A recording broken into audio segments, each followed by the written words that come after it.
Hi, this is Tutor Nick P, and this is Word Origins 13. The word origin today is jump the gun.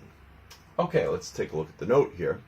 If someone jumps the gun, he or she begins something too soon or too quickly, before proper preparations or before a suitable time. Okay, let's continue.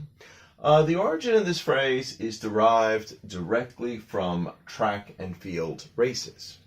As everyone sees in official races, like in the Olympics, one must shoot off a gun to let the runners know the moment or that second they can start running. So usually they shoot, and then the runners start to go.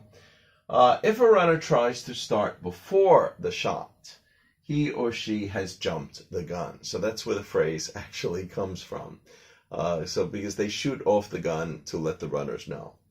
Officially, this is not allowed, and it is referred to as a false start. So if a runner is caught leaving too soon, a second or 2 seconds too early, then they may have to do the race over again or start it over again, or he may be penalized for it.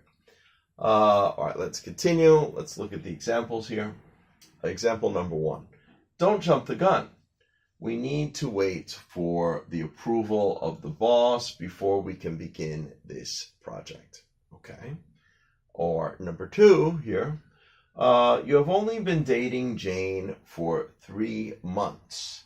If you propose to her already, you may scare her off. Yeah, maybe she's not ready for this.